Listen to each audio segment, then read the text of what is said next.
Another stream, and I am going to try to simulcast this in Twitch. Let's see how that works. If I start losing frames, I will stop the Twitch feed because I don't think anyone actually watches the Twitch feed. But there's a very specific reason why I'm going to do the Twitch stream tonight, because we'll get into it. It has to do with the title of this particular stream. And we'll take it from there. Okay, so let me go ahead and open up my other monitor here. Then we'll get into the painting. Hopefully productive night. That's what I'm hoping for. We'll show you what is going on with my painting desk momentarily while I set this up. The other thing I gotta do is I have to announce this on Twitter. So let's broadcast this. Share it on Twitter.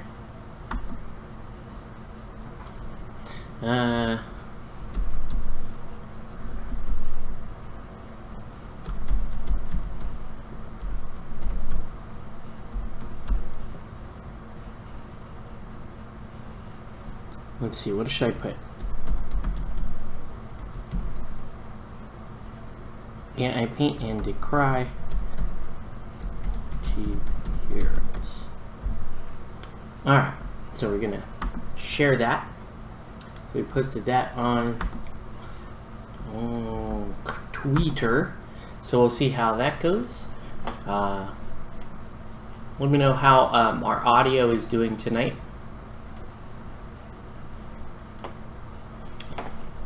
Go to our live streaming page on YouTube. And let's go to our, it says that, that the stream is good. Let's go to the view page. And let's, now we are already muted, that's good. Okay, good. All right, so comment section is up. Let us know what you're painting and what you should be painting. And we'll get into it, okay? So, tonight my painting desk feels a little bit cramped. But not to worry, we'll figure it out. Just get some stuff out of the way. Alright, so for those of you who tuned into the Monday night kind of impromptu feed, you'll know what I was working on. And let me show you guys that real quick. I did actually do a little bit of painting last night. Not as much as I wanted to, because I want to get this, I'll be honest with you, I want to get this commission done so that, you know, I'm all in the clear for next week, because that's when baby is due. So baby due next week. I don't want to have any kind of like open commissions at the time. I still have plenty of unpainted figs.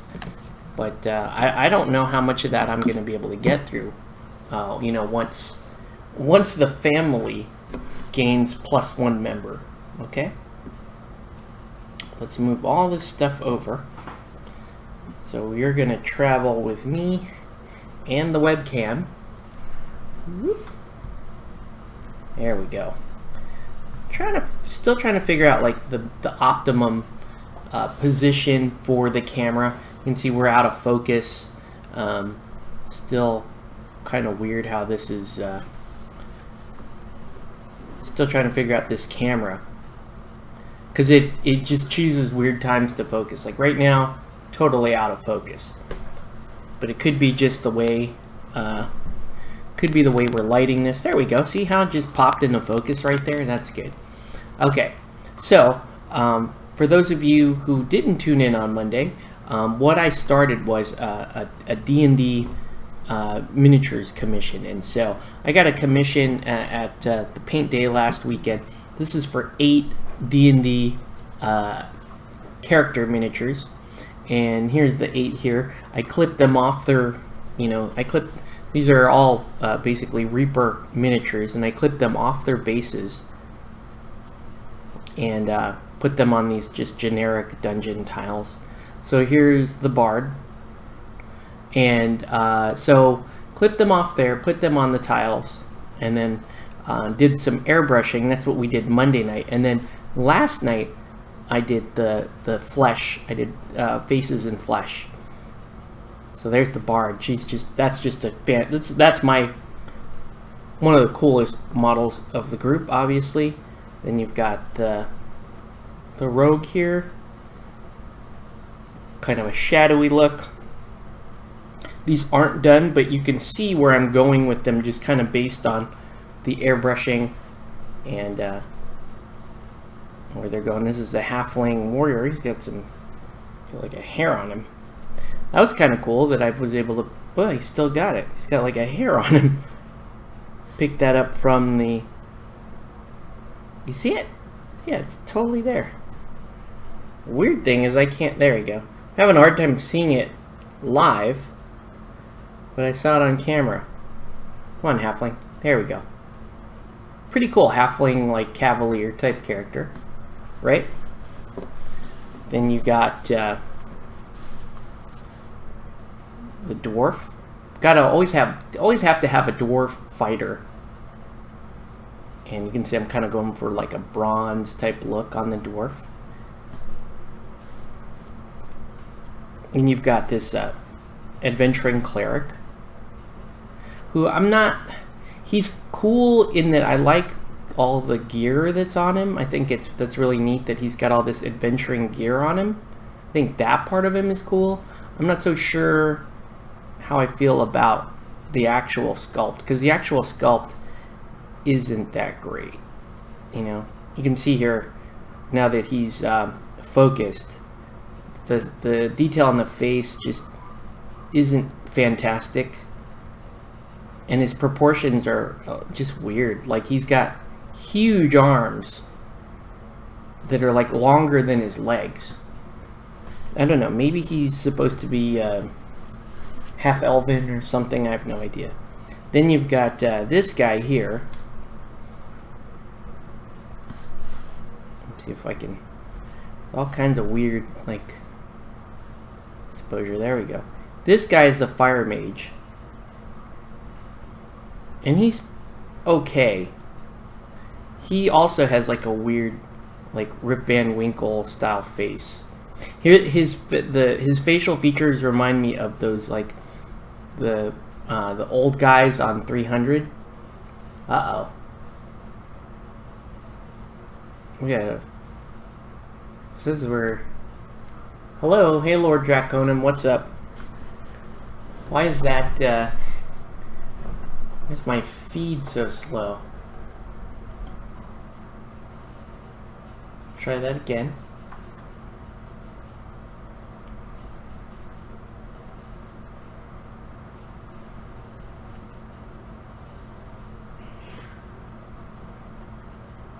How weird. Can't seem to get that back up and running. I don't know what's going on there. Alright, we're going to turn off the Twitch feed because there's no reason why I need to be on Twitch. So let's turn off the simulcast. See if that helps the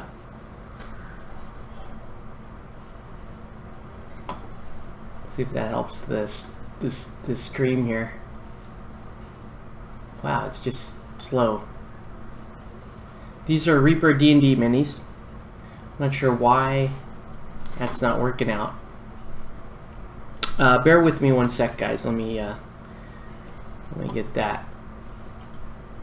Ah, I just had it. Right as I clicked off, it came back on.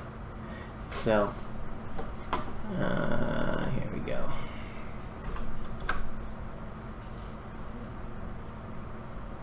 Okay, YouTube's kind of slowing down. I'm not really sure.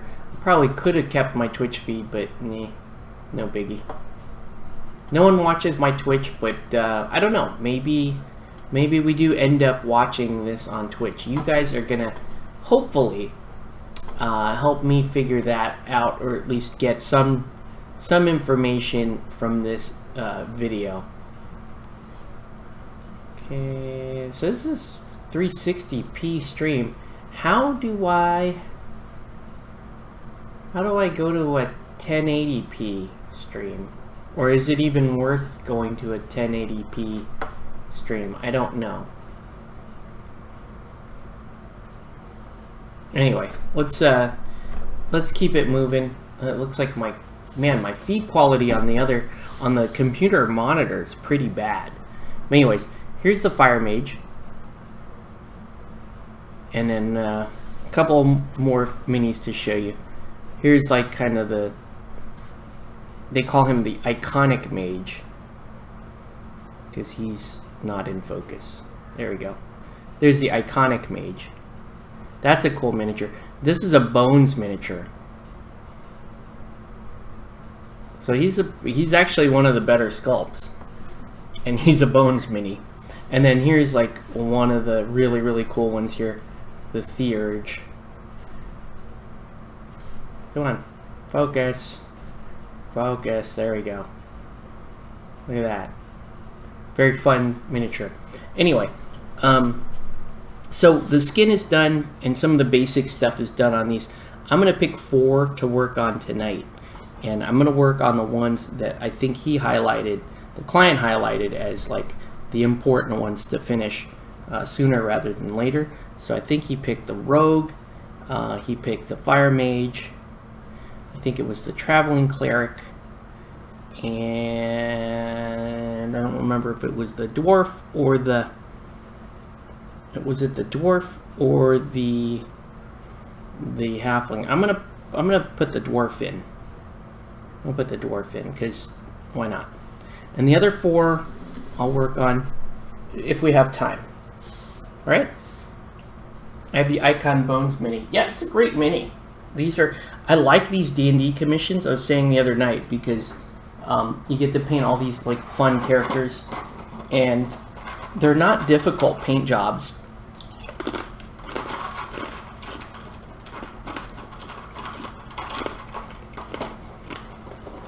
It's just fun painting.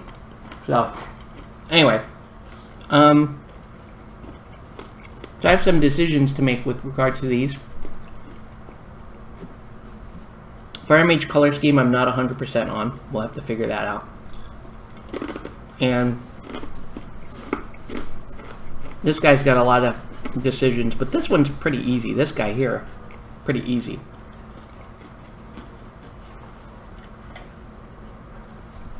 Very first thing I need to do with the Dwarf is I need to get I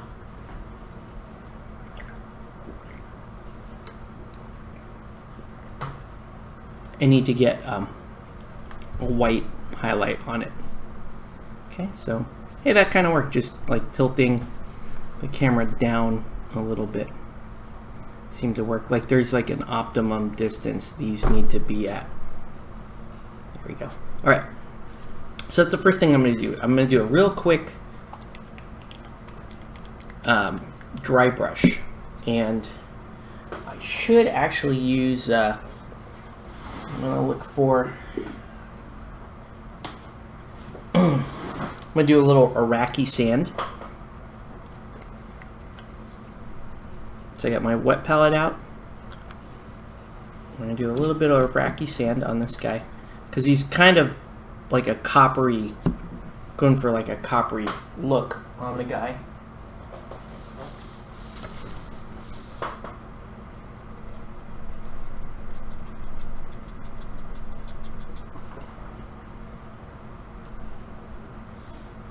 So what I did previously was I sprayed him like a dark brown, and then I went in with a like a more ochre color, and then hit him with a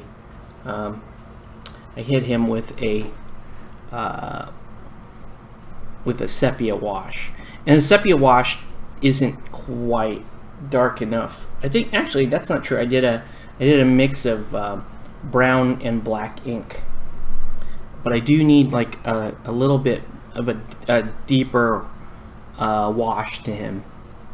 So anyways, let's put some of this line on.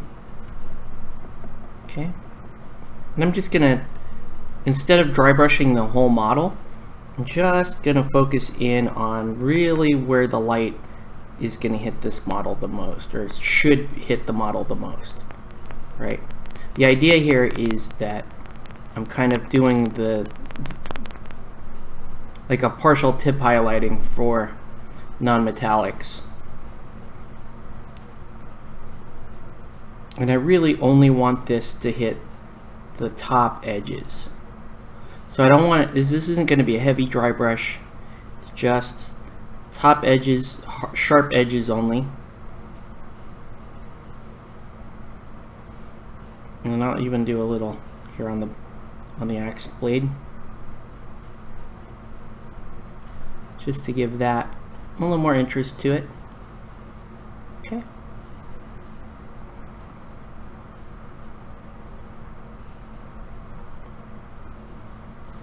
So there he is.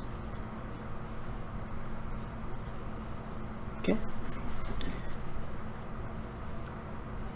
And then I'm gonna, while I've got the dry brush out, I'm gonna do a quick dry brush on,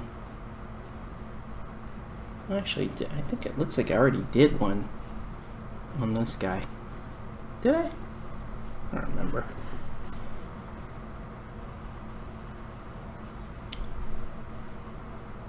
Yeah, Dwarf is cool. He's actually not from the like Reaper Legends. He's from Warlord.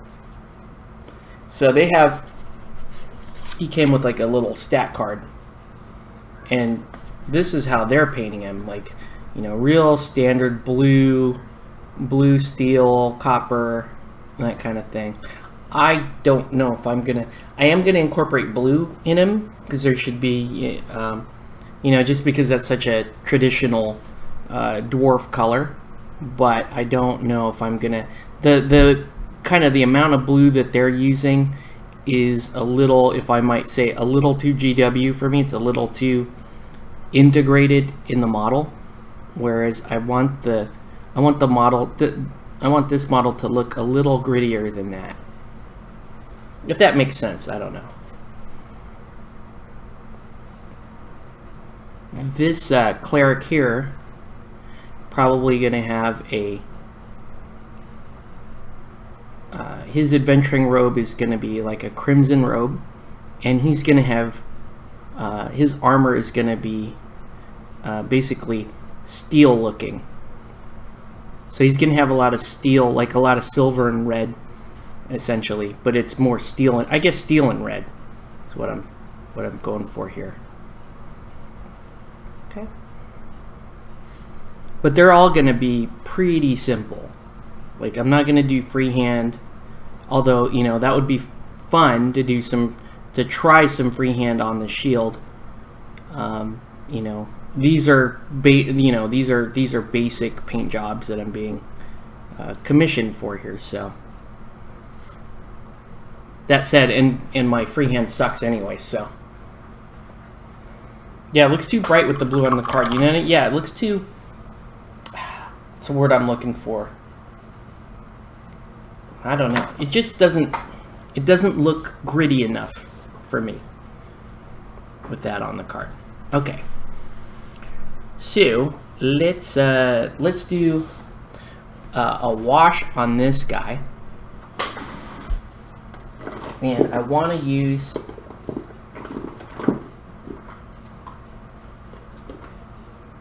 get rid of that. It's trash. See, not much has changed since I moved, right? I still have to fumble through all my stuff to find what I really need here, and I still can't seem to find it. Looking for my P3 armor wash, and I'm finding all my inks, I'm finding all my P3, I'm finding my flesh wash. Where is my armor wash?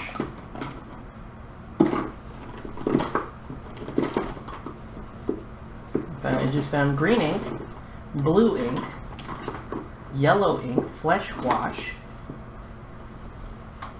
turquoise ink. Okay, I'm glad all my other inks are here. I'm glad they made it. They made the move okay. There's a second blue ink. I'm a big fan of blue ink. I use a lot of blue ink apparently, according to how often I encounter it. There's some yellow ink. Look at that. There it is. Armor wash. Alright. So we're going to run some armor wash on this, on the cleric's scale mail and his other items here. Okay. So.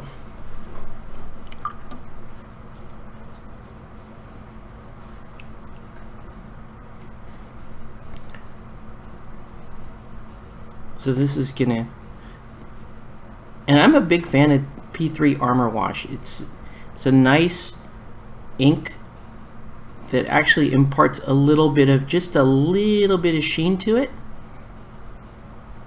This guy's armor is freaking awesome. It's got a little, didn't even realize, he's got faces on his like shoulder pads.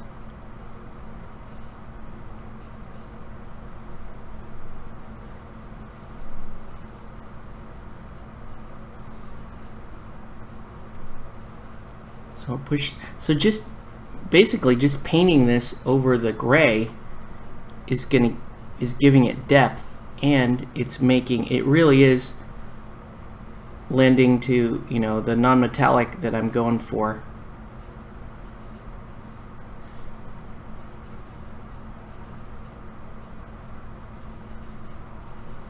And he has this traveling around with a Stein. Why not? This is a cool cleric, you can tell. He's like, this cleric is a cool guy. His arms are a little too long, but he's cool. We'll have to just forgive him for that. But he's adventure ready. Like, he's carrying his stuff. He knows that he can only rely on himself while he's on the adventure.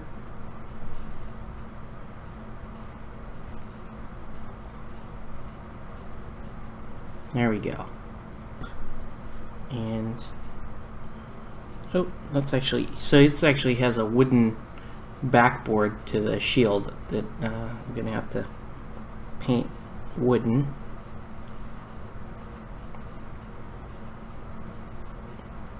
And then there's the shield itself.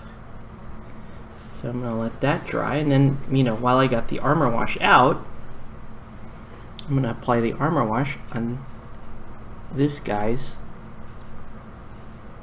axe.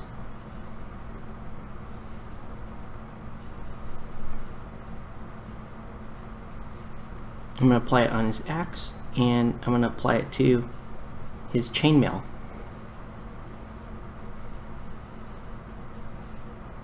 I might even apply it to just his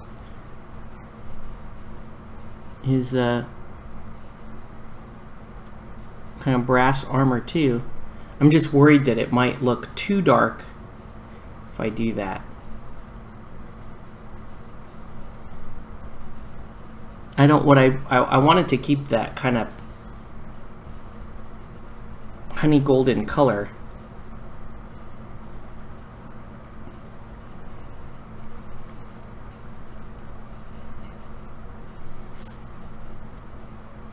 You know.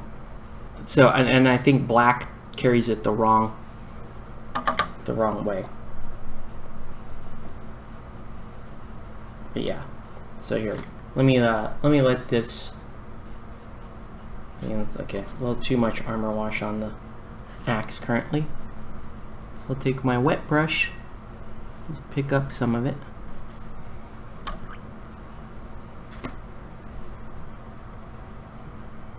There we go. Right. So let's make a wash for his armor by taking. Should actually use brown's not brown enough. I could either use strong tone or I can use the Vallejo sepia ink.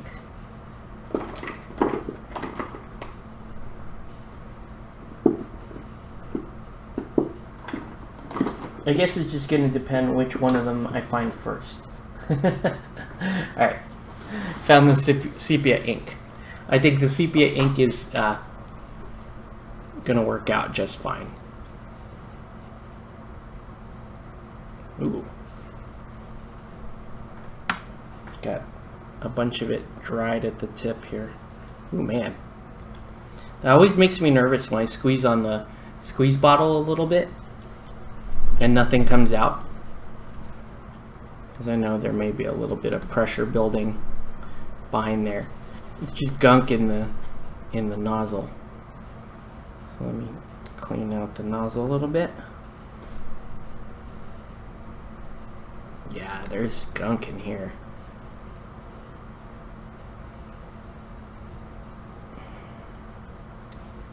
There we go. Ooh.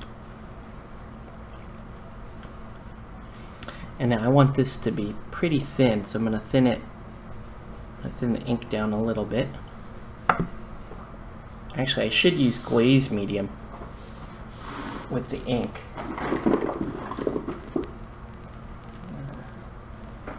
Let's do that. Let's put a little glaze medium in the ink. There we go. Glaze medium will give it a little bit of that sheen that Armor Wash does.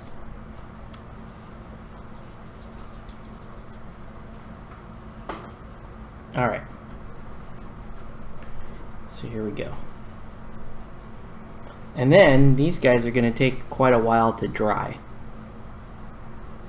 There we go. Yeah, that was beautiful. That's exactly what I was going for. Real richer color there.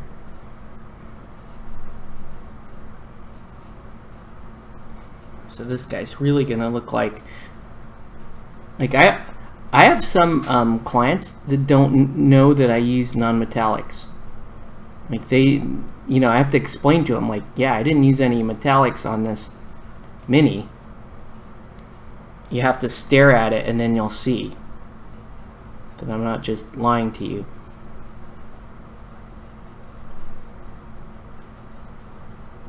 Because it's not the way I do my non-metallics, it's not overstated. Like, and don't get me wrong, I love that look when they do like kind of that almost that cell shaded non-metallic. I love that look. I don't have the patience to do that, if I'm being totally honest with you guys.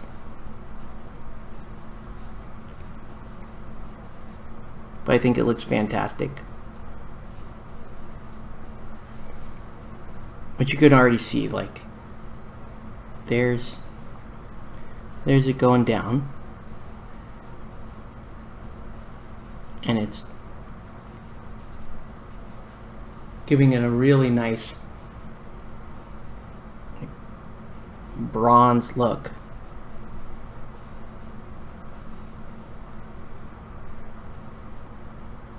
Man, who knows, maybe I won't put any blue on this dwarf. He just looks friggin' awesome without it.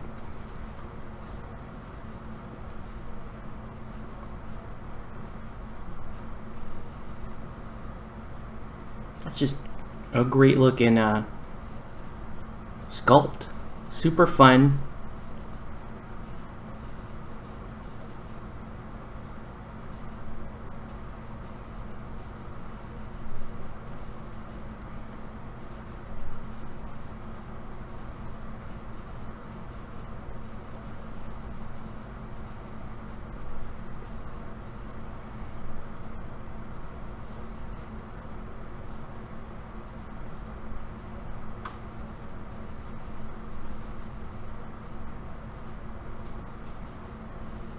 Okay.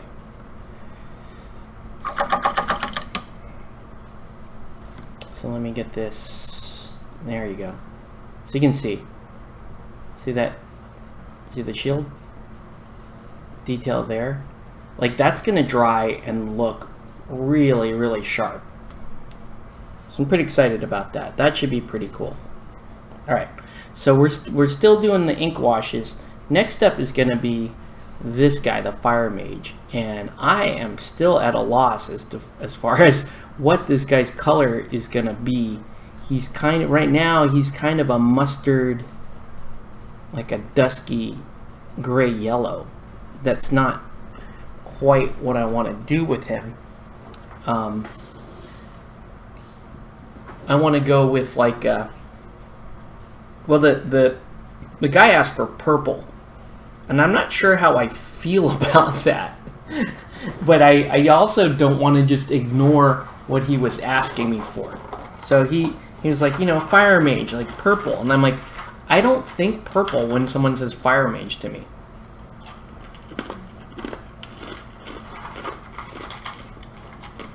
I think red, orange. Yeah, I'm still live. What's up, Cameron? Yeah. I think, like, you know, red, orange, yellow.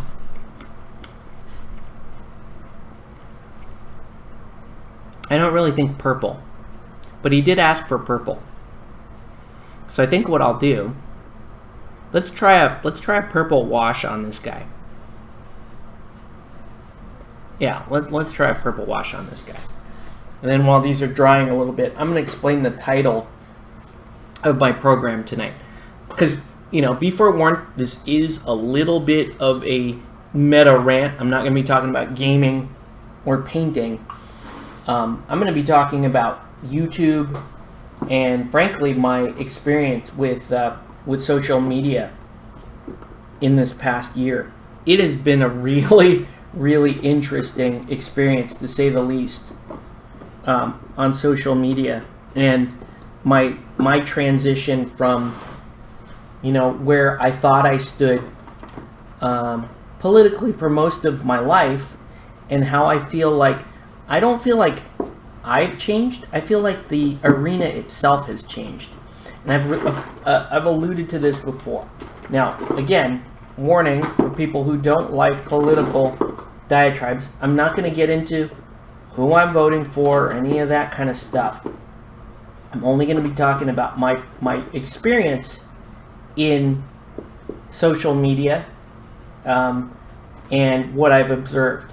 It's actually kind of more of a statement that I don't even have to talk about personal politics or anything like that in order to have this talk. That's kind of the point. Like, we shouldn't even have to have this kind of talk on this kind of show. This is a hobby. This channel is a hobby channel.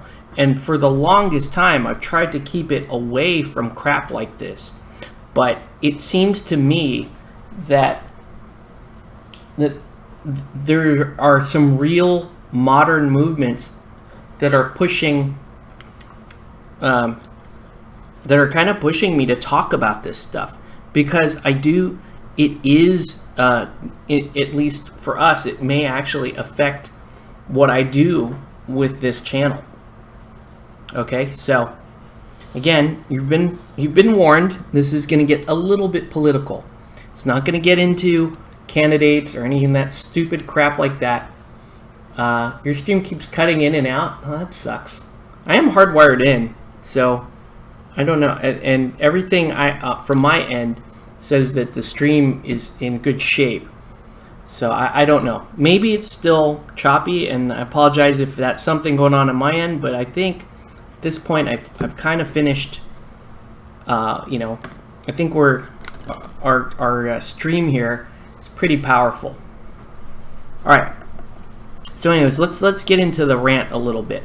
So, you know, throughout my life, I've kind of considered myself to be, you know, a little bit more of, I guess, without saying, you know, liberal or conservative, I would say I'm first and foremost an individualist. You know, I believe in the sovereignty of every individual, and I believe that, you know, we make our choices. We have to live with our choices, and but that's part of being an adult. That's part of being a human being in a free country. in a free, first world situation, is that that we're so fortunate to be where we are, that we can live our lives and we can earn our way.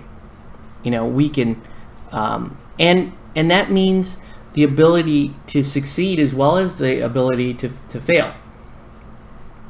I've always kind of considered, and as far as I could remember, a lot of that was kind of liberal leaning, right? Well, marry who you want to marry, do whatever you want to do with your own body, as long as you're not harming anybody else.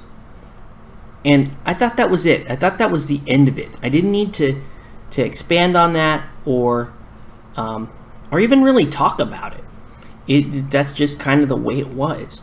And for the longest time, that type of ideology was considered a left, politically left-leaning ideology. I no longer feel that that's the case because of what I see as, the left and the mainstream doing these days. And I don't even like to talk about it, except that it does feel, at this point, it does feel like it's encroaching on social media and how I currently use social media. All right? So I know this is kind of a long lead-in, but I just needed to preface it that way and just say, hey, I felt like this was the side I identified with my whole life. I felt like these were the people that represented things that were important to me. And these days, I just don't feel like that's the case. I feel like it has devolved into an authoritarian state.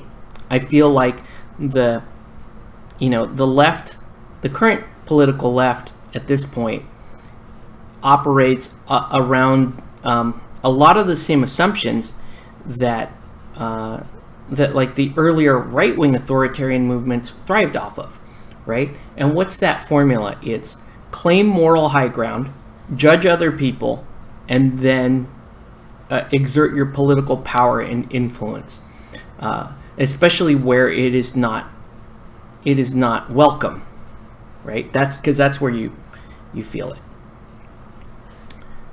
Recently, I noticed some things that, after having looked at the political left and deciding, ultimately that I'm an independent and that, my personal philosophies these days are classified as more like a classic liberal or maybe libertarian. Not a title, I don't really like labeling myself, but that's, I like using things like deductive reasoning and logic and statistics and that kind of thing to make decisions on my own. It seems to me that the modern movements, left, right, center, whatever, are more based on emotional response to current events. They're more based on what feels right, as opposed to, taking a real skeptical look at what you're doing and what everyone seems to think is okay before forming an opinion. These days there seems to be like a church of the left. It's weird. I don't, and please bear in mind, I'm not a supporter of the right-wing philosophies or the right wing either. It's just, for me, that's kind of a starting point. Like I don't identify with the kind of the some of the classical right-wing stuff. But these days, I would be considered right-wing, and I'm not. I'm trying to still trying to reconcile that with myself. But whatever they decide to call me, I'm not in the mainstream. I'm not. My leanings do not fall that way anymore. I feel like I'm no longer drinking the Kool-Aid. I'm no longer following what they said I should be following. And that's not a bad thing. That's just what it is. So anyway, on social media, when I look at stuff now, it's starting to become very apparent to me that social media itself is has become very biased, right? I was one of those people that used to think that, Fox News was this horrible partisan entity that skewed their stories, only reported things that were, and designed to scare and outrage and kind of stir up the right-wingers. And, to a degree, I still feel that that's true. However, these days, I would add that I feel like, similarly, CNN is doing that for the left wing.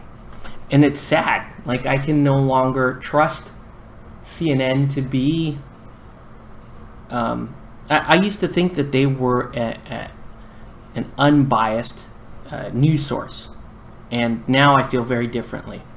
Now I feel very differently about CNN. I feel very differently about Google and looking up things online. The stuff I used to read, for example, Huffington Post, Washington Post, New York Times, all of that stuff no longer feels genuine to me. It no longer feels nonpartisan or objective to me. And it's becoming very clear that there is a specific political leaning that is pervasive, and it's ended up in social media in very in various forms. You see it. I know what you're saying. Yeah, but it's pervasive. It's showing up everywhere. And I first started noticing it in Twitter and Google, when things would happen, specific stories I would look for because they were big stories, and I would read accounts on one site and they would be different from another site.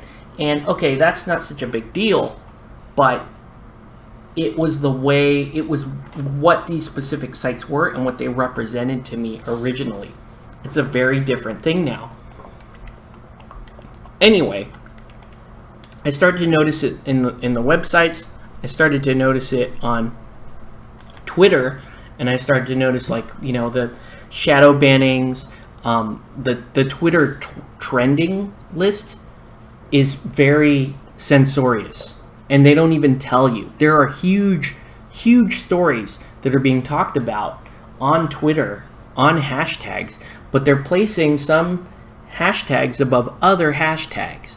And it's like, this is a trending story that you're allowed to follow that will show up on a trending, even though this other story has way more tweets, like thousands and thousands of more tweets. We're not going to talk about it because it offends somebody at Twitter's sensibilities, political sensibilities. Now, I get that these are all private sites. Twitter, Google, Bing, YouTube. These are not government entities. They're not forced to be partial to be impartial in any way. But my expectation is I hope that they would at least show, have a little bit of balance in these sites. That was my expectation, because it was like, hey, this is the internet. There are definitely right-wing and left-wing things, and something as broad in scope as Twitter, Bing, Google, those things, I would expect them to be a little more impartial, and I'm finding that they're not. And it's really disturbing to me to see, something that I trusted for so long, like CNN. It's really disturbing to see how they cover up stories, how they edit things, to match a specific political slant. And it's that dishonesty that they may have every right to have and to act out and to do, but that dishonesty bothers me. It fundamentally bothers me. And so that's kind of why I get really concerned, and it's like it's almost become like a pet project to me to follow some stuff. Like, I'll give you a perfect example. So there are the protests going on in Charlotte right now. Right now, the protests are going on. You know, riots, violent uprising, huge civil unrest and tension in that city. And sure, you know, you'll see it on CNN. You'll see that it's being covered by at least that news media outlet. But when I look at it on Twitter, when I look at those hashtags, you know, Charlotte protest and all those things on Twitter, it never hit the trending page. Never. It never hit the trending page because it didn't fit the specific narrative, you know. And without getting into the details of the story, essentially, it's like these days and age, this day and age, it's like race relations has to do with, say, white cops killing innocent black citizens. Now, I'm not here to argue whether or not they're innocent or anything like that. That's a totally different show, and I really can't be bothered with it right now. But, you know, there's definitely a drive to portray that, whether I agree with it or not. Well, what I'm seeing is, in this case, you have a black cop that, and this was just like Milwaukee too. You have a black cop that killed a black citizen who may or may not have been armed, and a lot of people are talking about it, and it sparked protests and riots and all that stuff. But it doesn't fit that specific narrative of, hey, these are a bunch of, you know, horrible white people that are abusing their power as police officers and killing black Americans. And because it doesn't fit that narrative, it's not showing up on the trending pages. And that, I find it really disturbing that, like, someone's actively working to keep that out of my readily visible trending scene. Anyway, so there's that going on. And then there's like apparently there's shadow bannings. There's stuff going on with Twitter that has been going on for, you know, at least the better part of a year, maybe 2 years now. And now we're starting to see some of this stuff spill over into YouTube, and it culminates in this YouTube Heroes program that was just announced not even 2 days ago, where it's like, okay, you can do your part and be a YouTube hero. You can, you know, you're going to gain points by helping put subtitles on videos, and you're like, okay, that's cool, whatever, you know. They're going to help content creators enhance the site. But then it got into, oh, but you'll get points for reporting, quote, negative content. And that's where the alarm bells. Good night, guys. Sorry, Cameron. Yeah, watch tomorrow, dude. Actually, if you want, I'll talk to you about it tomorrow. But yeah, now it's like we want you to go, and we're going to reward you for picking on things that you deem as negative. And if enough people on YouTube deem something negative, they're going to get cookies, they're going to get rewarded, and it's this very, you know, without being overly dramatic here, it's like this, it's almost like this, you know, communist system of, oh, I'm going to report you to the Gestapo if you aren't in line with the current rhetoric. So Does it sound like I'm being a little over dramatic here? Maybe. But that's everyone who has raised concerns about the YouTube Hero program is basically saying the same thing, and I'm inclined to agree with them. So YouTube is really starting to scare me. Like, that's not acceptable. This is a social media platform that I use, and granted, I mean, this is a painting show. I don't really get into it, so well, sometimes I do. But I mean, overall, this is a painting miniatures show. I don't really talk about, if I agree with this presidential candidate or this one.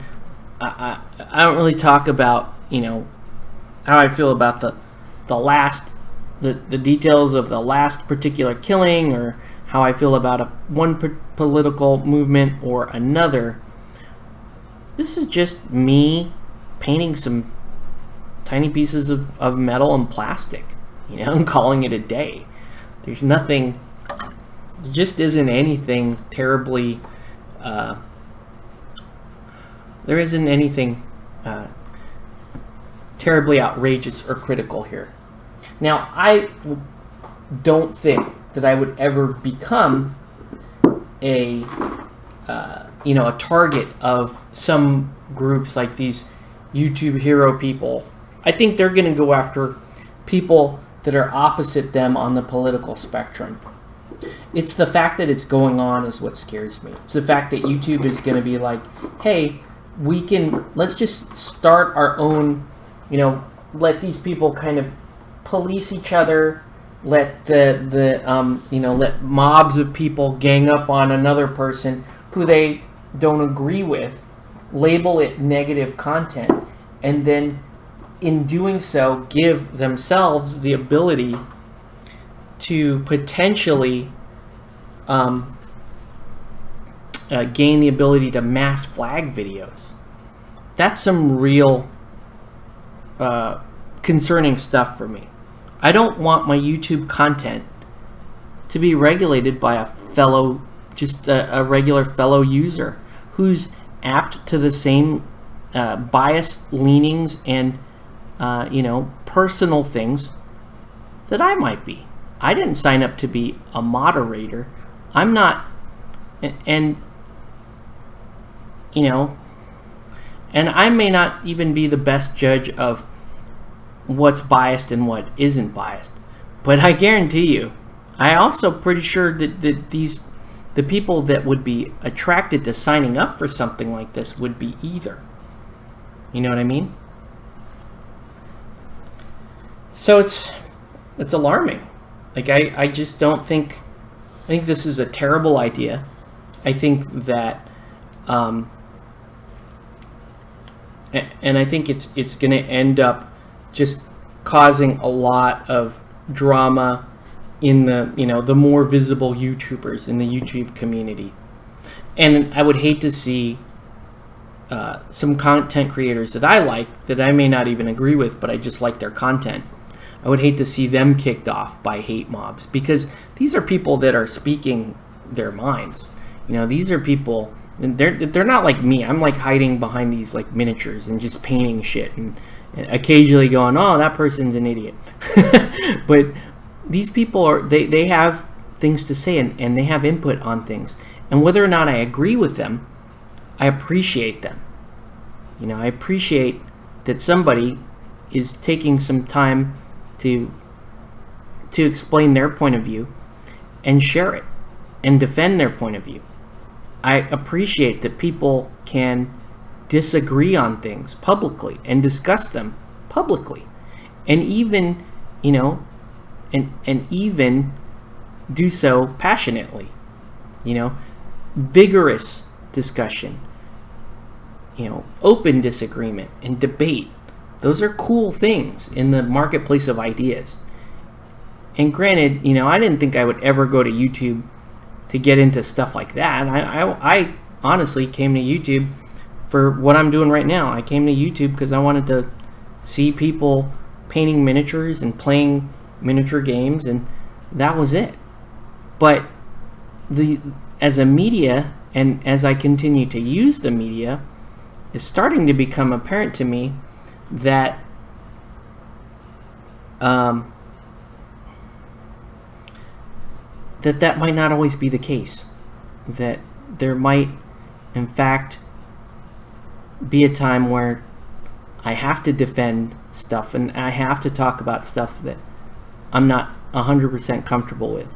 Or it will come back and get me, and I'll just, one day someone will say that they're offended by something I said during one of these streams, and there I go, and I'm gone. And, no more channel, no more explanation for why I'm gone. It all sounds really paranoid, I know. But please bear in mind, we've seen it happen. I've seen false flagging campaigns. I've seen how there's this bully mentality, this bullying groupthink, where if I don't agree with the in-group, that I could get kicked off of this. But I don't know. What do you guys think? Do you think am I paranoid? Do you think there's any truth to what I'm saying? Let me know. Let's see. I'm thinking Twitch is a place where I watch a lot of content from it. Yeah, so and so that's kind of the thought. If I'm, not that I'm ever going to get actively booted off YouTube, but I think I would feel more comfortable, just me personally, I would feel more comfortable uploading my content to a place where I feel like I don't have to be from a specific political viewpoint in order to, view things safely. They're on Twitch, on Twitter, they have these auto ban bots that will ban people just for following, just for people who they follow. And in fact, my Twitter account, which is really only a mirror of my Instagram account, and it handles some YouTube content, I don't actually post anything on my Twitter. I don't log into Twitter and go, oh, I hate this candidate today, or I hate this political thing today. I've never done that. Yet I'm already banned from certain people. Not that I want to follow those people, but that's alarming to me. That this movement, that these modern movements have gotten to this stage where they're just gonna, you associate with the wrong person. It feels like, if I'm being honest with you, it feels like the old Orthodox Church and their MOs. Do not eat with such a man. Do not associate with these people because you're in violation of the Holy Orthodox whatever. And in this case, it's like the Holy Orthodox. Oh man, I keep grabbing the wrong ink. The Holy Orthodox Twitter, and it's stupid. It's almost like high school click in and out, but it's the fact that I'm seeing it on multiple social media platforms, and that they're all slanted in the same direction. And when I see stuff like that, I feel like I'm a natural outsider, because I just always feel that way. And so when I see a large group of people leaning one way, I tend to play advocate, and I tend to start to look at what's being presented on the other side. And a lot of times, I formulate my own opinion based on those two things. Here's what most people are saying, here's what their opposition is saying, and then here's what I'm going to walk away with. That's kind of how I treat it. And you can't do that today. And it's driving me crazy. It's either or. And I think it's horrible. I think that's a terrible way to squander your freedom of expression. It's a terrible way to squander your individual right to express yourself. And when you see, you know, and I am talking a bit more about the left, because I think right as of today, I think they're the ones kind of in the driver's seat most of the time with regards to social media. Most of the time, social media is left-leaning. It's not a ding on it. It's just, that's where it, you know, that's where entertainers tend to, that's how they tend to lean, and that's where, you know, big media stuff, they tend to lean, and they understand that there's a large market for that particular group, and that's where they go. But you're also seeing that group kind of exert its power in the form of, well, you're gonna think this way or you're gonna act this way, and if you present something different, we're gonna punish you for it.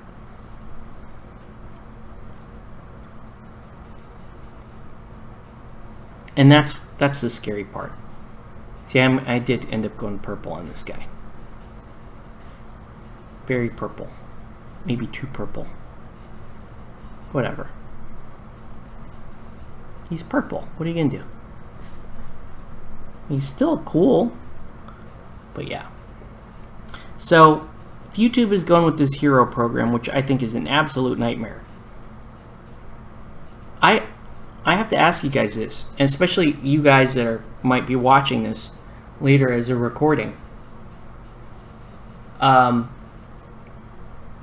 You know, should I just move over to Twitch? Should I know I'm going to lose some of my audience. I don't have much of an audience, period, to be honest with you, but I have some people that, you know, like to tune into the stream, like to watch me paint and hear me talk some serious nonsense over the course of a couple of hours. But yeah, I'm going to put it to you. Let me know in the comments. Do you think I should go over to Twitch? Am I overreacting? Should I just, you know, should I stay on YouTube until I'm kicked off? Which could be never, you know. It could be never. It just, man, the dishonesty and the downright partisan nature of social media is really starting to get to me. It's not that I'm right-leaning, it's just that I don't like it when either side ends up being, when I perceive either side to be too partisan or too influential on something, and you know, they don't let the other side get in and speak and express themselves, right? I like that there are differences, that there are, you know, some real differences between political leanings. I like that there's diversity of thought, but what I don't like is, I don't like it when one group, you know, tries to shut the other one down. And they both do it, let's be honest. They both try to shut one another down. But right now, it feels like the left side is what's in, they're the ones that are in the driver's seat. They're the incumbents. And I know the people on the left are like, we're the oppressed ones. You're not. Right now, you are the incumbent. You're the status quo. You know, face it. You have major media on your side. You have celebrity power on your side. So don't give me this crap. You have some of the richest, most famous, most influential people on your side. So don't give me this crap that somehow you're the underdog. You're not. And again, that doesn't excuse the right side for doing the stupid crap that it does. Anyway, let's have a look. The MPG. Hey, what's up, man? Hello, I think polarization is an American thing made by the media houses and political parties. Yeah. Nice, it is the platform that I have problems interaction with. But yeah, the YouTube heroes thing, it's I'm concerned. I'm concerned if it really, you know, is that gonna, what's gonna come of that? Am I gonna, are we, I don't know. That wasn't even a full sentence, so I apologize. Okay, so we're continuing on with the inking. let's do, like I was saying, we're going to do a red cloak with this guy. So I'm going to use a red ink and a red wash.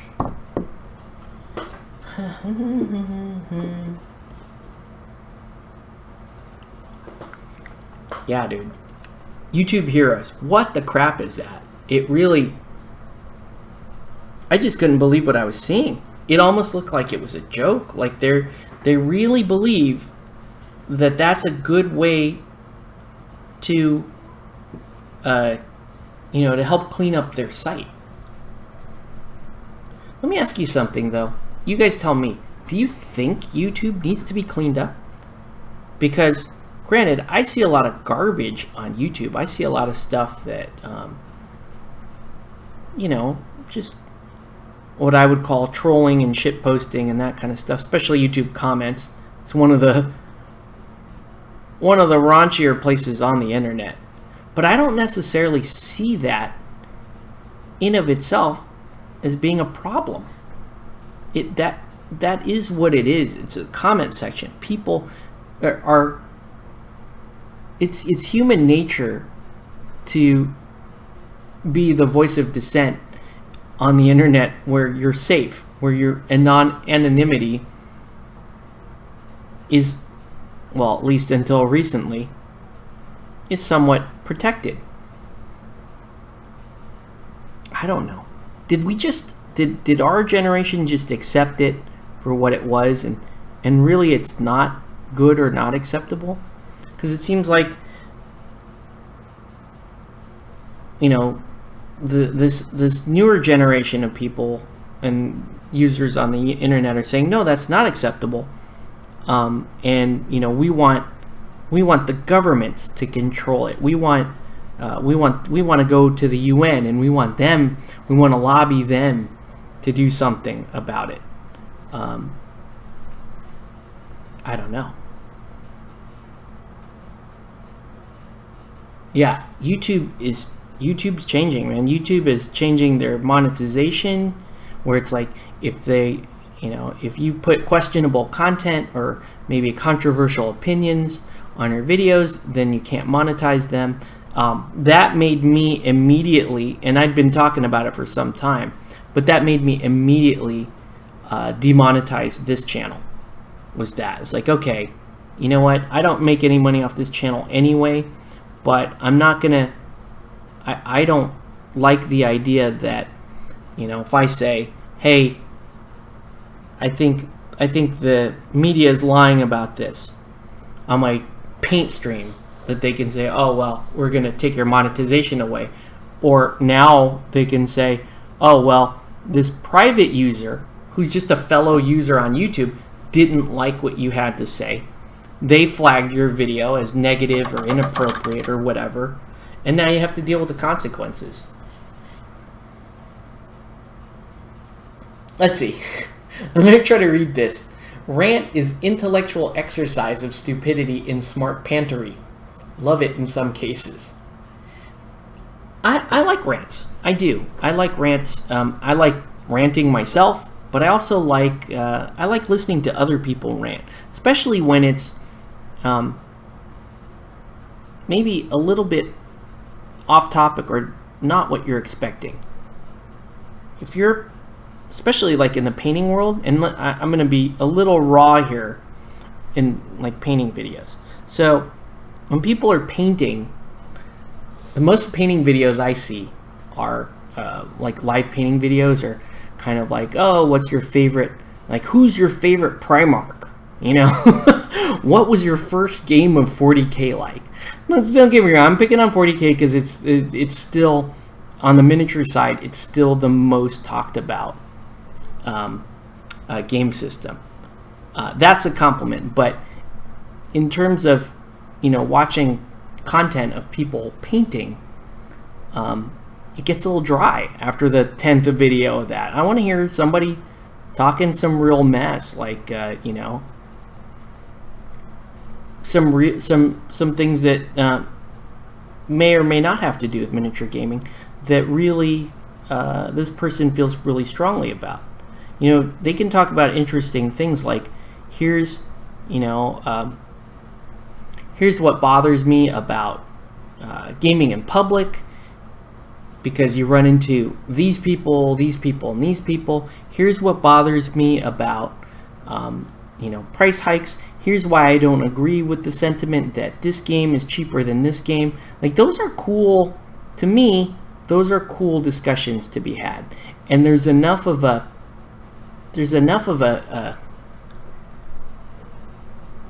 ambiguity about it to where you might actually want to engage in some of those conversations. And we've had some of those conversations on this feed too. I like to talk a lot about like what people consider to be kind of knowns or acceptable facts in their gaming experience. And I like looking at those critically and saying, I don't agree, or I do agree, or I don't agree. I love that. I love the ability to just to take something like that and go, well, that's not how I see it, and here's why. And just be able to civilly disagree with somebody. Now, one of the things that I think happens a lot is there are people out there that are very outspoken in their opinions, and they share their opinions on YouTube, and when you engage those people, they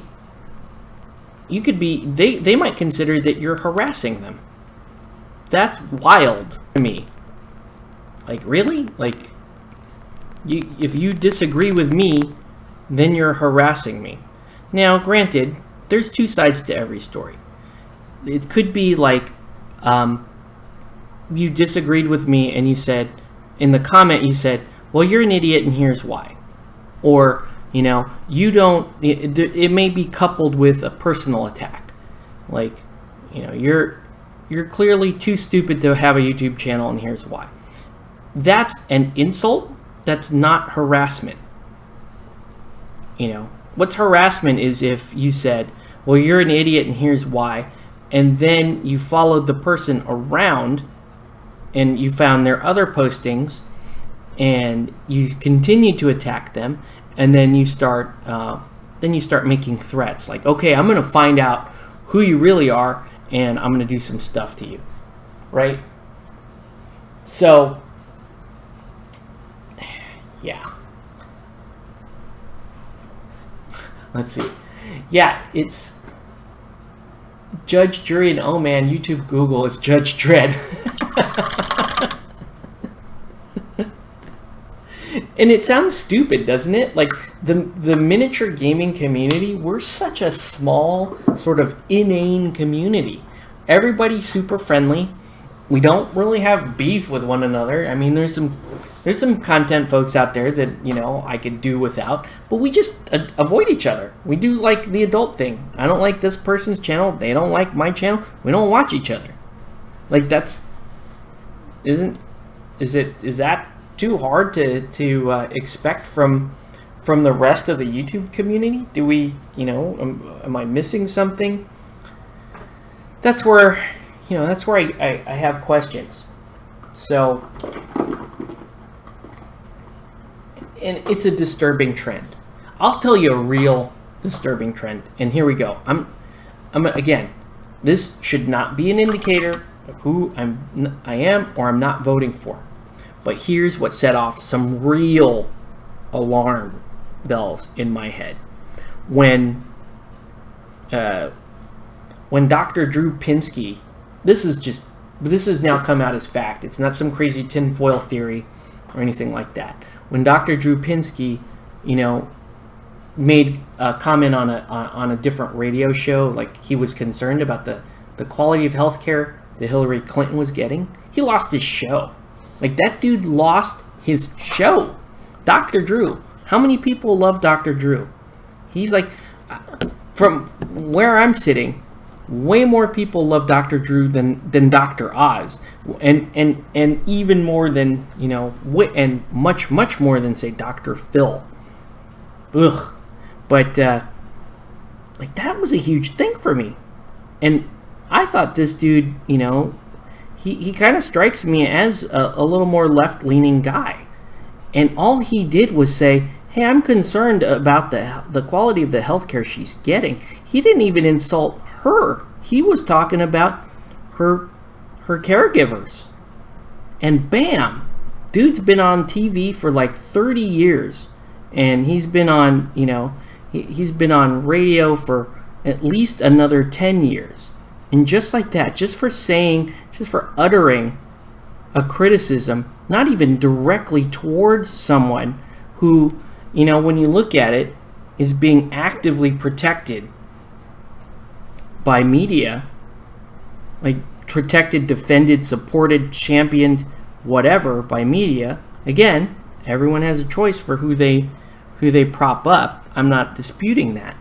But to exert your power in such a way, just like, bam, you don't have a show anymore. Because how dare you criticize her or anything that has to do with her. Dude, that was just, yeah. And there's all kinds of stuff that, if you thought about too hard, you may start to get these conspiracy theories in your head and whatnot. But you know what? It's how they're treating everything around it that it's like, okay, fine. Think your conspiracy. I used to think these people were idiots. I used to think, and they still, there's still a whole lot of just garbage out there. If if you're looking for conspiracy theories coming from I won't call them the right, but we'll just call them the anti-left. If you're looking at the conspiracy theories from the anti-left, there are boatloads of just stupid things floating around. But some of it, you may have to go, well, wait a minute, look at it objectively and go, why this person asks a great question. This person brings up a great point. And you should, in today's age, you should be able to do that without crazy consequences landing on top of you. And it's this draconian attempt to just shut anyone down by using keywords, by affecting social media, by inspiring activism and mobs of people to come against you. That's what I'm taking exception to. And when you bear that in mind and look at something like YouTube Heroes, and you look at how Google and Bing and Twitter are actively manipulating trending results, trending stories, their front page, then you have to take a step back and go, you know what? This is not how I would choose to interact with social media. This is not what I want to spend my time on. I didn't come here to adopt somebody else's ideals and then follow their ideals and then be a good little boy and parrot what I'm told and virtue signal. I didn't come here for that. I came here so that I can paint my shit, say whatever the hell I want to say, and be done. Let's see. Hate that Bernie not being the presidential candidate. Okay. So yeah, we'll talk. That's fine. It's healthy for the tabletop world to talk about games and game mechanical designs like Malifaux. So afraid Trump is going to be head cheese, but then W is also the leader and the world has been okay since. Right? Hello? Yeah. I will tell you right now, I don't support either party major candidate. In fact, given my druthers, I would go actively try to either take them down a peg by voting third party and making these parties reevaluate this whole reevaluate their strategy of just make the other guy look bad and hey, this is what you got. Again, I'm not trying to pick on Hillary, but she's the one that's breaking out all these tactics. You watch TV here locally in California, and you'll see an ad by Hillary Clinton. She runs this ad on a number of channels, and the ad says nothing. I mean, zero things about her policies. It says zero things about her policies, her convictions. It's all, sound bites of people attacking Trump. Don't get me wrong, I don't really care for the dude either, but trying to shut down debate with you're a racist, you're a homophobe, you're a bigot, you're whatever. Even if it's true, you don't just get to shut down conversation with a label, okay? You don't. You have to, where I'm from and how I choose, how I make choices, is that's one aspect to consider, but literally that was her whole campaign. Her whole campaign down here is, I'm not Trump, I'm not as bad, right? But then look at her scandals as well. And you're like, well, okay, yeah, but the common thing that people are saying is you can vote for crazy or corrupt this election period. And that's how they treat it. And I'm like, there's got to be something better. I do support the idea of a third-party candidate, because I think a legitimate third-party candidate will, at the very least, even if that person doesn't get elected, at the very least, they will force these two cronyistic establishment parties to consider, to really consider bringing some quality to what they're offering the American people. It will challenge them to actually have to think about how can we actually make things better, because that's the one thing I think these big parties are doing, is they're just struggling to maintain their power. They're already incumbents. They're already there. They're not being challenged to actually do the job anymore. So anyway, agree labeling sucky. But yeah, anyway, it's stuff like that just sets off the alarm bells for me.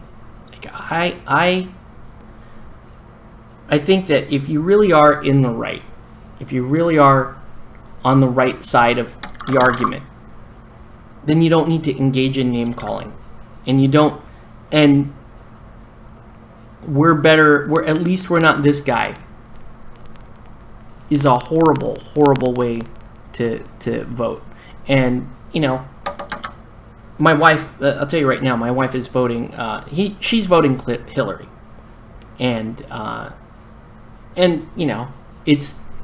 we have some tension when we talk about it too, because I don't support either major party candidate, and I have a number of objections to her personally, and so and we tried talking about it civilly, but she just gets too emotional. She has her whole point, and I don't disagree with it.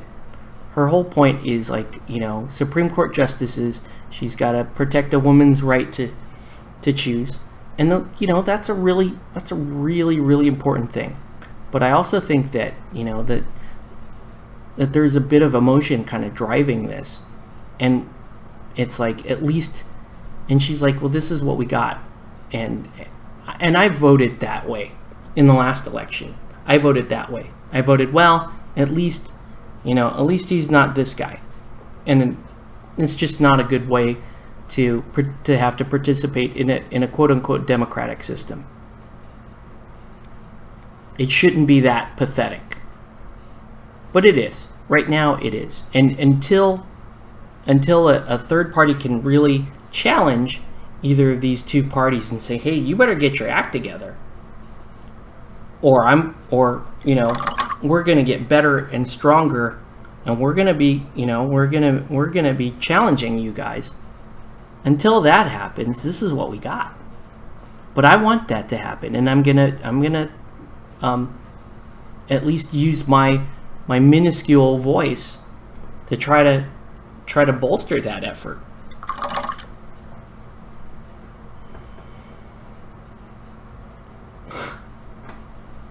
So anyway, I don't like to get political, but I feel like with YouTube pushing its stuff in my face, with Twitter pushing its stuff in my face, I feel like I have to sometimes, and I have to speak out, and I have to, you know, especially like for guys that, for you guys that are watching this, I want to be clear about, hey, here's something that I'm struggling with, and I don't know if I'm going to stay or if I'm just going to switch platforms.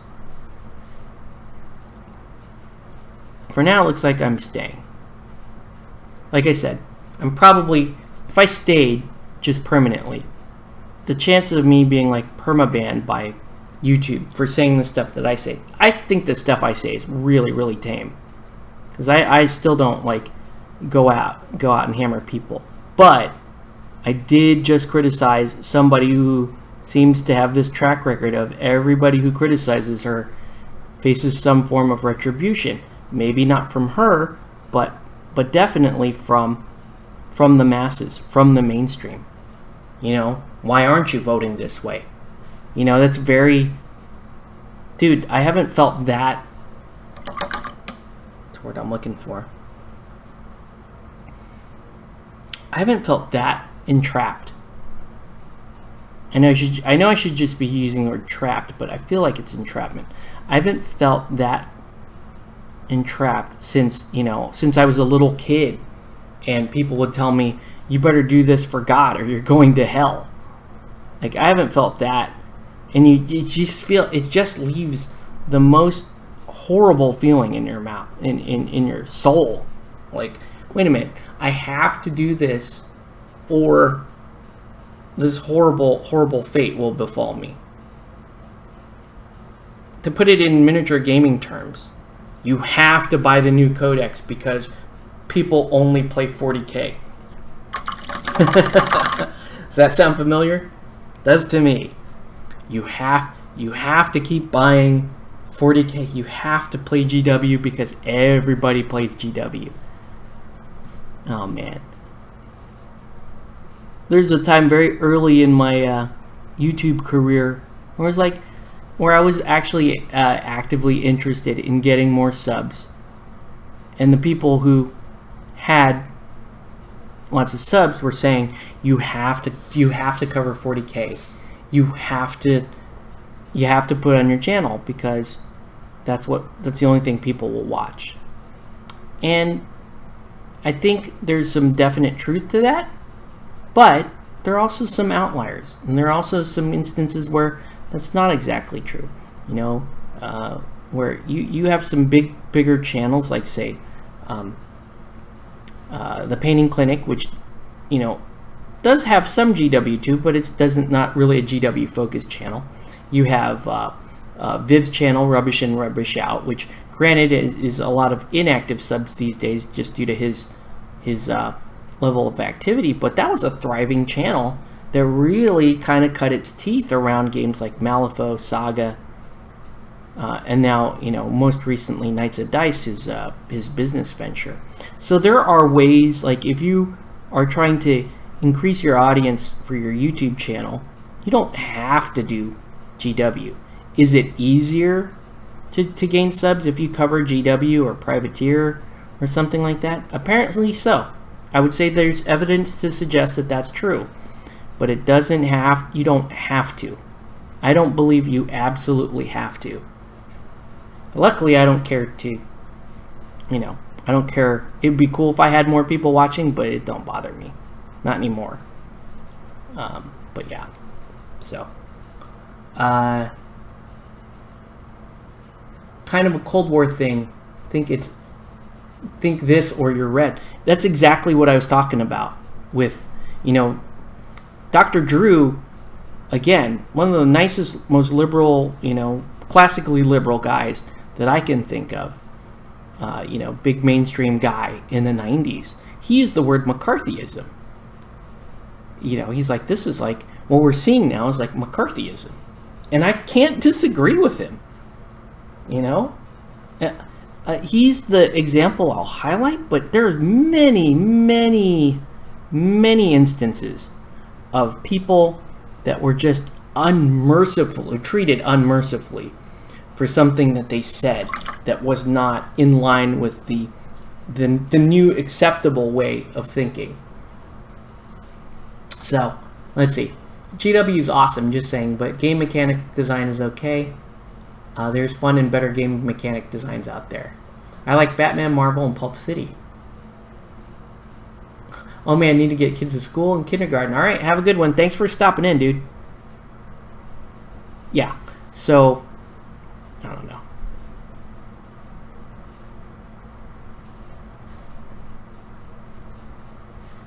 So I guess that's my rant for the evening. Is I get really concerned about this stuff. Am I being a little overly dramatic? Possibly. I'll own up to that if that's what people think. Possibly, but possibly not. Maybe there is some real things to be concerned about. It makes me sad because, like, I just, some of my favorite creators on YouTube are just out, they're not in the mainstream. They say controversial stuff, and I love them for it. I love those channels for it. But what I'm also thinking too is, because that's what a lot of people like to watch on YouTube, maybe this whole thing will backfire. And, YouTube will see a drop in subscriptions and views and all that. And they'll be forced to kind of backpedal on this whole thing.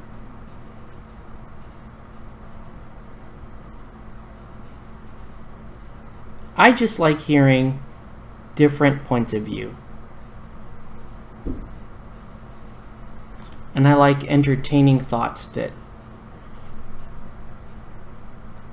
are little, that aren't the same thing that you're going to hear over and over again on different channels, on different Twitter feeds.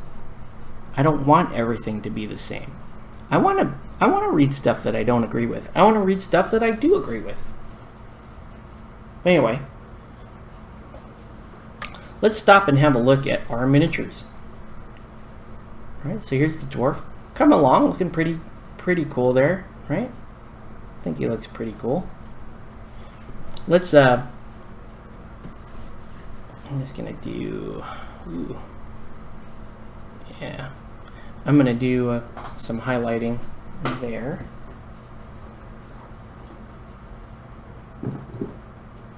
Where's that light purple?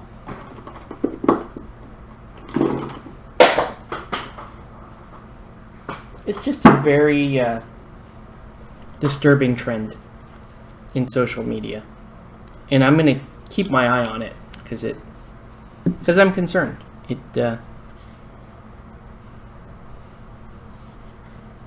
think YouTube Heroes is a mess, and I hope that it fails. Or one of the things I've been thinking lately, with all this stuff that I disagree with, is that I hope it succeeds. It's a weird, maybe kind of a weird thought, but let me explain. If I'm right, and YouTube Heroes is a just awful idea, then hopefully it succeeds. Hopefully you do get, these people that become level 3 heroes and they start mass flagging videos, and they feel like they're part of this productive utopia online. And then, like many message forums that go this way, because I've seen many go this way, it just ends up being an echo chamber that eventually these people start to just kind of eat their own. And maybe that's the only way that they learn. And maybe, in the meantime, maybe the rest of us end up moving to another platform that is going to serve our needs better, and in the long run serve us better. So, I don't know. Again, wishful thinking, I know.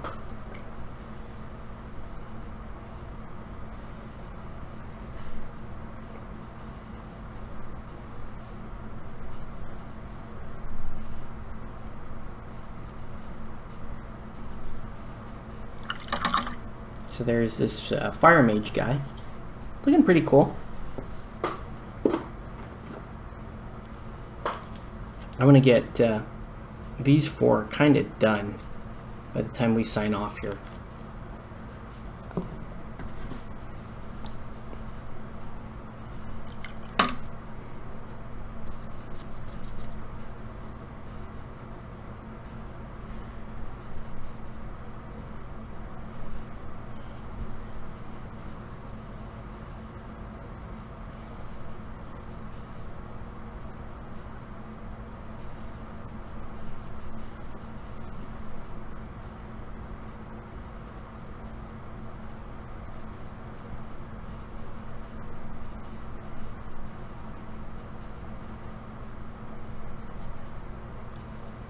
Looks kind of like a Lakers fan.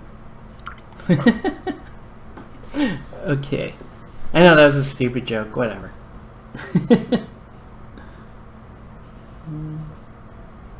Let's paint some brown hair on the cleric.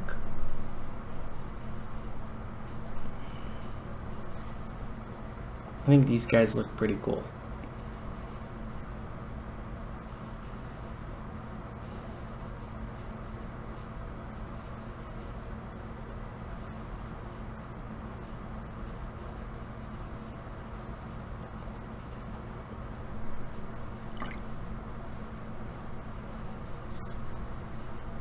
Let's get some more of this red ink.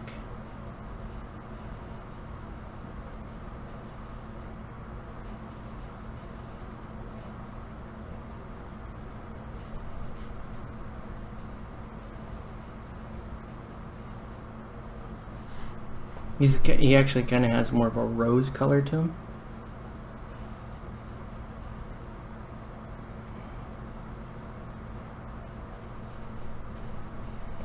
I think they're pretty cool though. All right.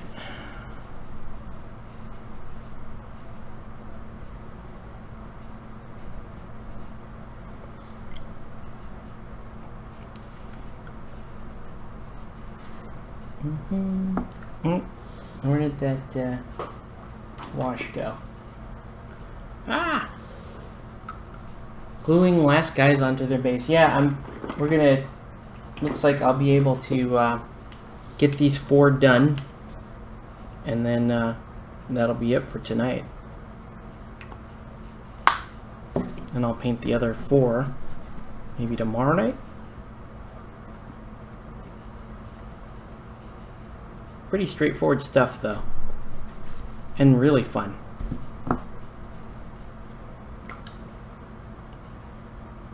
If I could find some transfers, maybe I'd put a transfer on this guy's shield.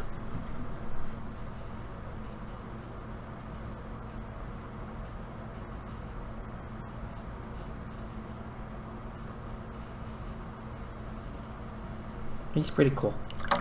All right, let's go ahead and paint their bases. So for that, I'm going to do like a neutral gray. And then just dry brush it. Real simple. Dry brush it, maybe put a wash on it. Strong tone here. There, soft tone.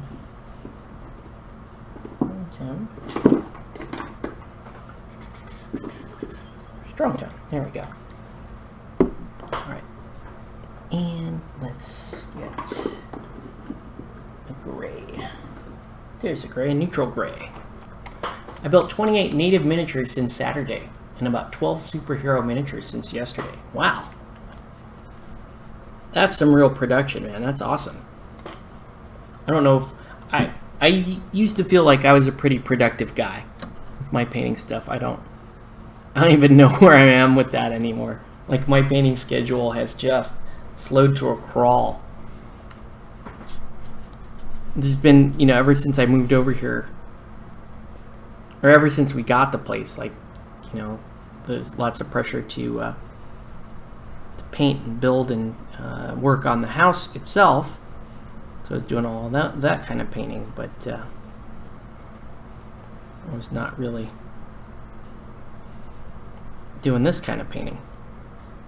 And so when I finally did turn on the camera here, that was a big deal for me, to get the camera back on here and then get back to the painting, because like I still need to do this, you know. I still need to have something that I can retreat to and relax to. I was explaining that there were some people at Paint Day that just don't paint, and they were saying, hey, this is actually really frustrating. And he asked, like, do you guys find this relaxing? I find it very relaxing, like super relaxing, to be able to do this kind of stuff. And you know, that could be just me being so comfortable with it at this point that it is just kind of second hat. That's the word I'm looking for. Second nature to me. I can just, you know, paint for an hour, 2 hours, and be good with it.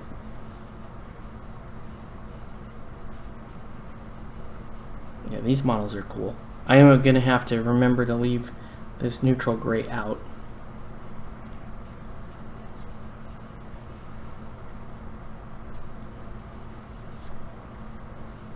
Now let's let it dry. And we'll just hit it with I'll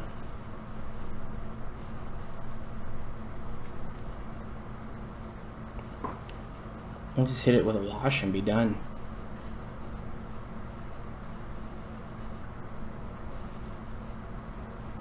I enjoy painting. Building, not so much, definitely. And I know you build all the night model stuff, which drives me insane. So you are a braver man than I.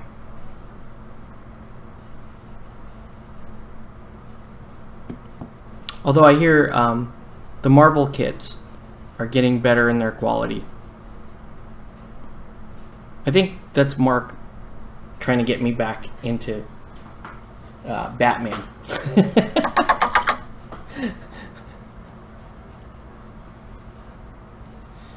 Alright. So give that a minute to dry. In fact, let me just...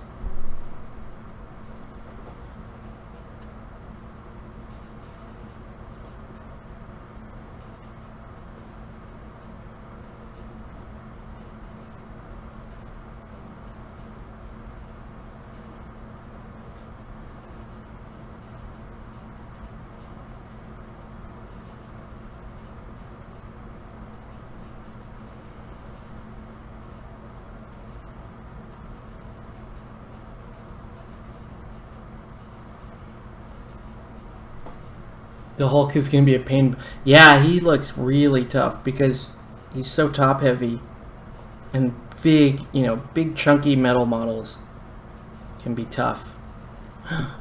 Made a big mistake there. Let's see if I can fix it. Yeah, you can fix it. Just another fresh layer of purple. Ugh. Gotta be careful about handling these.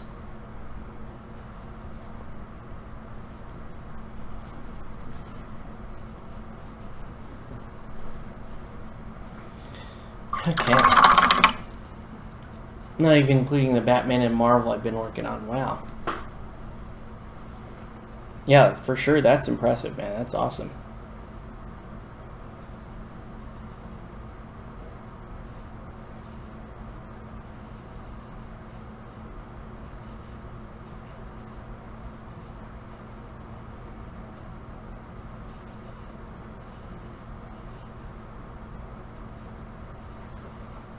Hulkbuster armor was simple.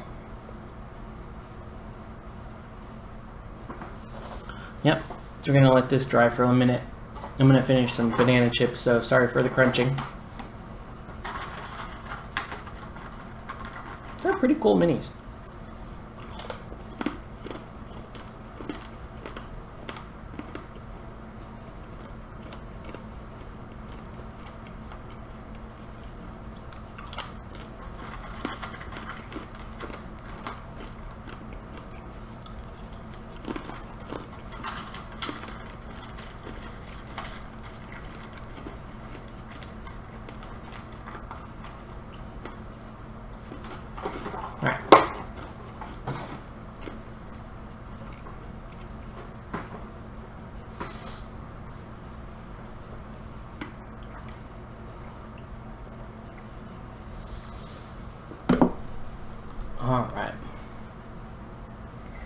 let's put a little dry brush on the edge of these dungeon tiles.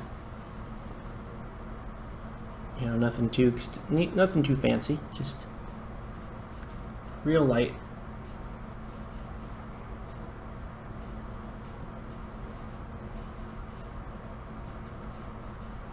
Just to show off a little of the texture.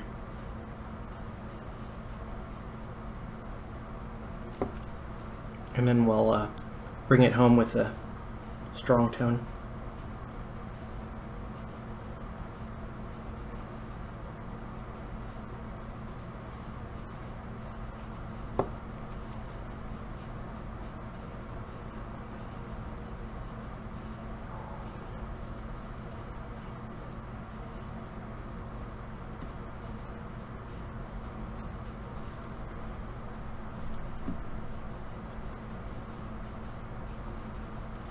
We should head out. Good night. Good night.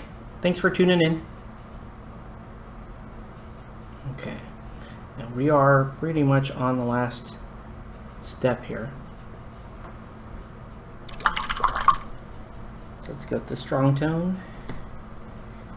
And that's going to do it, man. We'll do the strong tone and call it a night.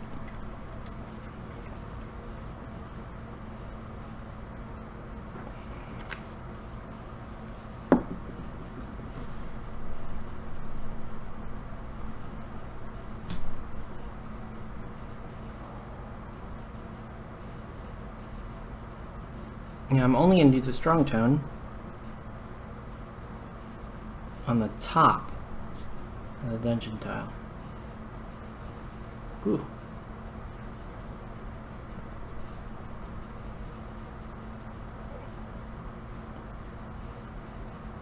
Okay, now I'll do it on the side. Take it back. We want the whole thing to look even, so.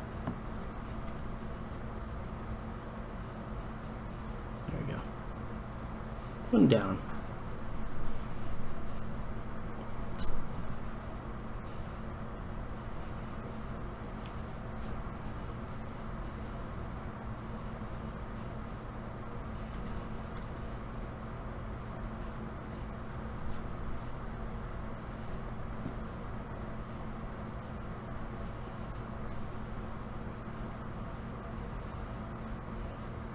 Go.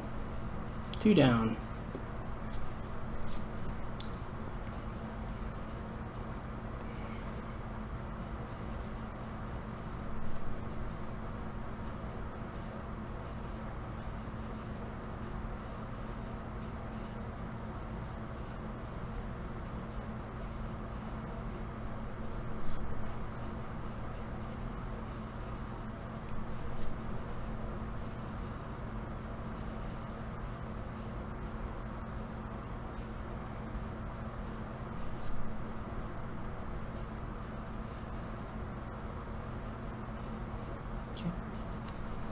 There we go. And finally, this dude.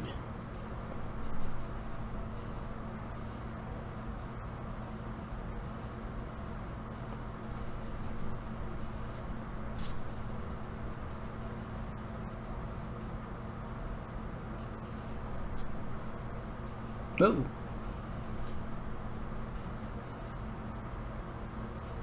Accidentally put a little red wash in on the base, but that cleans up pretty easily. Alright, so there we go. Alright, let's see if we can do final shot here. I'm gonna put this stuff away for the night and then show you what we worked on. So pretty productive night. That's good. You know, we were able to finish half of the commission, and we should be able to do the rest of it tomorrow night.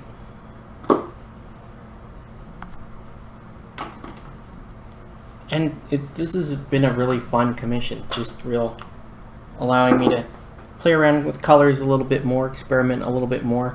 I'm glad that that the client has given me such latitude to work with the guys. So, all right, let's see.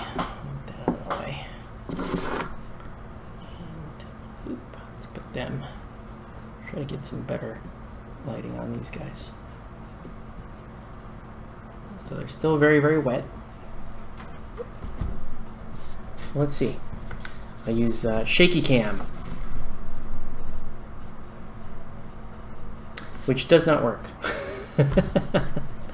Shaky cam not working.